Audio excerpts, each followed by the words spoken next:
नमस्कार दोस्तों। जब से यूट्यूबर गौरव तनेजा ने फ्लाइट सेफ्टी को लेकर क्रिटिकल इश्यूज उठाए हैं, तब से हर लोगों के मन में ये बैठा हुआ है कि एयर एशिया एयरलाइंस से यात्रा करना कितना सेफ है और कितना खतरनाक। हालांकि इसके बाद इनको अपनी नौकरी भी गंवानी पड़ी। दोस्तों, आज हम बात करने वाले हैं एयर एशिया विमान कंपनी के बारे में। जैसा कि हम सब लोग जानते हैं, ये एक सस्ते किराए वाली विमान कंपनी है। एशियाई देशों में अपनी सेवाएं देती है। ये मलेशिया मूल की कंपनी है। आज के वीडियो में हम यही देखने वाले हैं कि एयर एशिया एयरलाइंस कैसे कुछ फ्यूल को बचाने के लिए अपने सभी पैसेंजर की जान जोखिम में डाल रही है। तो इस वीडियो को बहुत ही ध्यान से और पूरा देखिएगा। चलिए दोस्तों, देखते हैं आज की ये स्पेशल वीडियो। दोस्तों, कुछ लोगों को पता होगा और कुछ लोगों को जिनको नहीं पता है उनको हम ये बता देते हैं कि एयर एशिया एयरलाइन में जॉब करने वाले एक पायलट गौरव तनेजा ने, जो कि फ्लाइंग बीस्ट के नाम से भी जाने जाते हैं, उन्हें एयर एशिया जॉब से तब निकाल दिया था जब वो हम लोगों के लिए यानी सभी पैसेंजर की सेफ्टी के लिए एयरलाइंस पर सवाल उठाते हैं। क्योंकि गौरव तनेजा ने बताया था कि एयर एशिया कुछ फ्यूल को बचाने के लिए फ्लाइट में ट्रैवल कर रहे सभी पैसेंजर की जान की कोई परवाह नहीं करती है। जिसमें उन्होंने बताया था कि ये एयर एशिया अपने पायलट्स को 90 जो लैंडिंग है फ्लाइट की, उसको फ्लिप 3 मोड पर करने के लिए कहती है, जो कि पैसेंजर्स के लिए बिल्कुल भी सेफ नहीं है। वहीं जो पायलट ऐसा नहीं करते हैं, उसे एयर एशिया अपनी SOP मतलब स्टैंडर्ड ऑफ प्रोसीजर्स का उल्लंघन मानती है और उनके खिलाफ कार्यवाही भी करती है। वहीं दोस्तों, गौरव तनेजा ने यह भी कहा है कि जब कोई फ्लाइट उड़ा रहा होता पायलट्स, तब उस फ्लाइट में बैठे सभी पैसेंजर की जान की रिस्पॉन्सिबिलिटी भी उस पायलट की होती है। और अगर कुछ भी अनयूजुअल हो जाता है तो सवाल पायलट से ही पूछा जाता है। जैसा कि आपने कुछ समय पूर्व पाक में हुए प्लेन क्रैश में देखा होगा, जिसमें कि उस प्लेन में सवार सभी 99 लोगों की मौत हो गई थी। अमूमन हम ये मानते हैं कि अगर कोई पैसेंजर फ्लाइट के लिए 7,000 रुपए खर्च कर रहा है तो वो मान रहा है कि उसकी सुरक्षा का पूरा इंतजाम किया जा रहा है। सरकार के जो निर्देश वो फॉलो हो रहे हैं।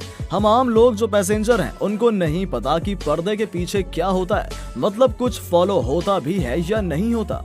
जब ये सब मामला DGCA के पास पहुंचा तो DGCA ने तुरंत ही इसकी जांच करनी शुरू कर दी और कहा था कि जांच हो जाने के बाद एयरलाइंस पर उचित कार्रवाई भी की जाएगी। और जांच में DGCA ने एयर एशिया के सीनियर एग्जीक्यूटिव को सो कॉज नोटिस भी भेजा। आपने देखा कि किस तरह से एयर एशिया अपने पैसेंजर की सेफ्टी को ताक पर रखकर अपना घर भरने में लगी हुई है। तो आपसे बस इतना ही कहना चाहेंगे कि आप एयर एशिया से ट्रैवल करने में पूरी सतर्कता बरतें, क्योंकि बड़ी और सीधी सी बात है कि ये जान है तो जहान है। दोस्तों, ये सब तो हम जानते हैं कि सेवाएं जितनी भी सस्ती होती हैं, उसकी एवज में सेवाओं पर आने वाली लागत को कम से कम रखने की कोशिश की जाती है। जैसे कि सस्ती एयरलाइंस अपने खर्चों को कम करने के लिए पुराने एयरक्राफ्ट और कम तनख्वाह वाले स्टाफ को रखती है। साथ ही साथ स्टाफ को किसी तरह की छुट्टी भी नहीं दी जाती है। अगर कोई कर्मचारी या पायलट किसी कारणवश किसी दिन अपनी सेवा नहीं दे पाता तो उस दिन का पैसा उनकी तनख्वाह से काट लिया जाता है, जिससे इनके स्टाफ पर काम का प्रेशर रहता है, चाहे वो शारीरिक और मानसिक रूप से स्वस्थ हो या ना हो, जिसका सीधा असर ये कार्य क्षमता पर पड़ता है। अगर किसी विमान का पायलट कुछ समय से मानसिक व शारीरिक रूप से स्वस्थ नहीं है तो किसी भी प्रकार की दुर्घटना या उस विमान पर मौजूद सभी व्यक्तियों की जान इससे सीधा मतलब रखती है। अब हम जानते हैं दूसरी प्रॉब्लम के बारे में। इसको जानने के लिए हमें थोड़ा फ्लैप के बारे में समझना होगा। दोस्तों, ये फिगर आप देख सकते हैं। ये जो एरोप्लेन के पंख के पास आपको हॉल या गैप दिख रहा है, इसे फ्लैप कहा जाता है, जिसका प्रयोग जहाज को लैंडिंग कराने में किया जाता है। अब हम इसको पूरी डिटेल से समझते हैं। जहाज को लैंडिंग करते समय 2 तरह का फ्लैप का इस्तेमाल किया जाता है, एक फुल फ्लैप और दूसरा फ्लैप 3। फुल फ्लैप में क्या होता है कि स्पीड धीरे धीरे डिसेंड करता है, मतलब वो धीरे धीरे नीचे जाता है। इसमें ये ज्यादा समय लेता है, लेकिन सवारियों की सेफ्टी की नजर से अगर देखा जाए तो ये ज्यादा सुरक्षात्मक माना जाता है। फ्लैप 3 मोड में अगर जहाज को लैंड कराया जाए तो इस कंडीशन में जहाज की स्पीड थोड़ा ज्यादा तेज रहती है, लेकिन इस दोनों कंडीशन में जहाज का फ्यूल और स्पीड दोनों पर असर पड़ता है।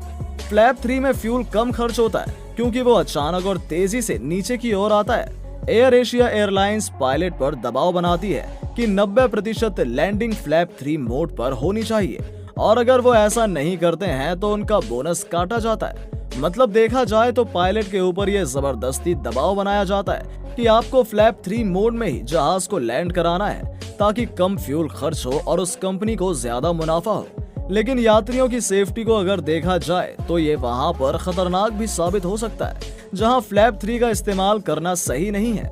ऐसे तो ये कुछ कंडीशन में लैंड करवाया जाता है, लेकिन कोई भी पायलट हर जगह फ्लैप 3 का इस्तेमाल नहीं कर सकता है। धीरे धीरे कंपनी की तरफ से बहुत ज्यादा लापरवाही होने लगी। इसके साथ गौरव ने बताया कि मुझे लगा कि प्रोसीजर फॉलो नहीं किया जा रहा है, लापरवाही बढ़ती जा रही है। तब उन्होंने वॉइस रिपोर्ट कर दिया। उन्होंने लिखा कि एक कैप्टन और पायलट के तौर पर हमारी पूरी जिम्मेदारी होती है कि हम यात्रियों को सही सलामत पहुंचाएं, इनको कोई भी परेशानी ना हो। इसलिए उनके पीछे जितने भी यात्री बैठे होते हैं, जब तक उनकी सेफ्टी को वो इंश्योर नहीं कर लेते, तब तक उनके पास ये पूरी अथॉरिटी है कि वो उस डॉक्यूमेंट पर साइन नहीं करेंगे।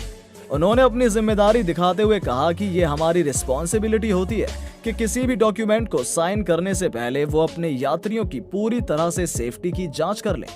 अब जब उन्हें पता है कि इतनी सारी लापरवाही की जा रही है, सही से रिस्पॉन्सिबिलिटी नहीं ली जा रही है, तो वो किसी भी डॉक्यूमेंट पर साइन नहीं कर सकते हैं। इसके साथ साथ उन्होंने बताया कि अगर फ्लाइट डिले होती है तो फिर कंपनी को उसकी जानकारी दी जाती है, उसका कारण बताया जाता है। कंपनी सामने से मेल या कॉल करती है और पूरी जानकारी लेती है, क्योंकि हर कंपनी चाहती है कि उसकी फ्लाइट बिल्कुल अपने समय पर चले।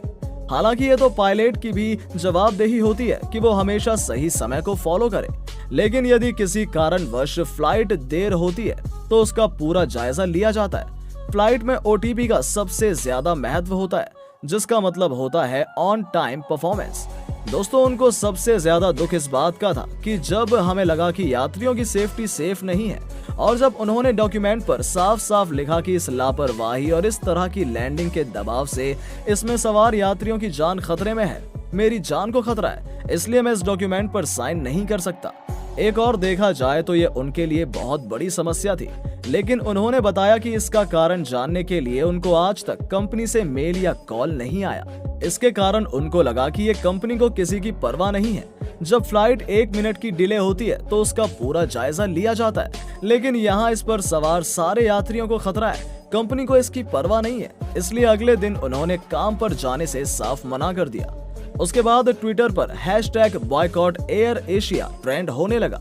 कई लोगों ने गौरव की तारीफ की और इनका साथ देने के लिए कई लोगों ने ट्वीट भी किया, लेकिन आज तक एयर एशिया से इनको कोई मेल या कॉल नहीं आया।